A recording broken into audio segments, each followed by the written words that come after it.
ఒక యథార్థ గాథని మీకు నేను చెప్పాలని మీ ముందుకొచ్చాను. జాబ్ ట్రయల్స్ కోసం నేను యూట్యూబ్ని సెర్చ్ చేశాను. ఓ తల్లి నా ముందుకొచ్చి పేపరు పెట్టి కవితలు రాయమంది. కవితలు నాకు రావు, అందుకని నా ఆలోచనతో యూట్యూబ్లో షార్ట్స్ పెట్టాను. లైక్ కానీ సబ్స్క్రిప్షన్ కానీ నేను అడగలేదు. దేర్ ఈజ్ నో కంటెంట్ అన్నారు, దేర్ ఈజ్ నో కంటెంట్ అన్నారు. కంటెంట్ అంటే ఏమిటని కామెంట్ రూపంలో నేను అడిగాను.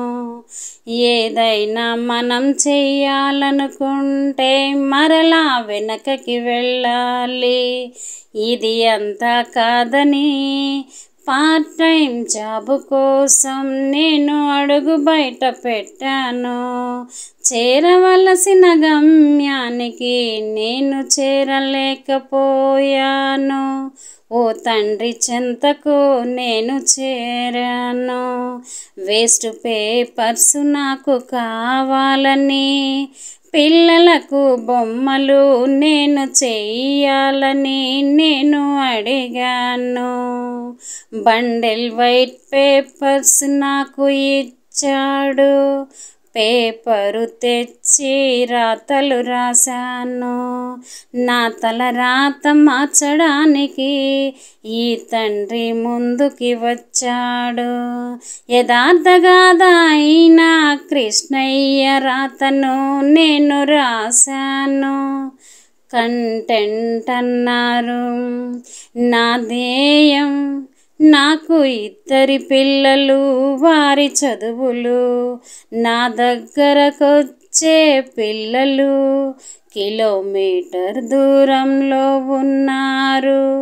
వారికి నా వంతు సాయం అందించాలని, ఓ బిడ్డను తల్లికి దూరం చేయకపోవడం, ఓ తల్లికి బిడ్డను దూరం చేయకపోవడం, అదే ఉద్యోగాన్ని నేను సంపాదించడం. నా పుట్టింటి బస్సే నేను ఎక్కాను. నా తండ్రి స్నేహితుడు అక్కడ ఉన్నాడు. నా తల రాతను మార్చాడు. ఇది ఒక యథార్థ గాథ, పుట్టిల్లు కాదు, మెట్టినిల్లు అంతకన్నా కాదు. ఓ ఆడపిల్లనాదరించిన యూట్యూబ్ సంస్థ, చాలా దూరం నేను వచ్చేసాను.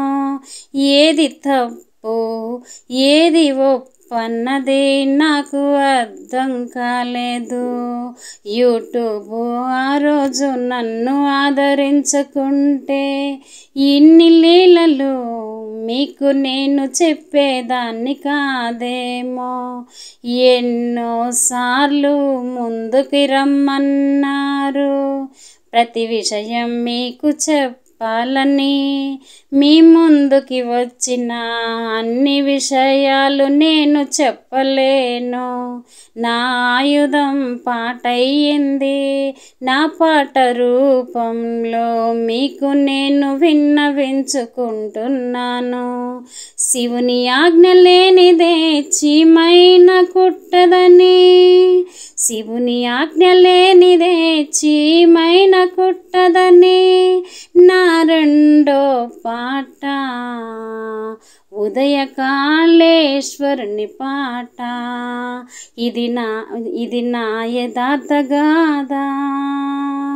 నన్ను ఆదరించిన కంటెంట్.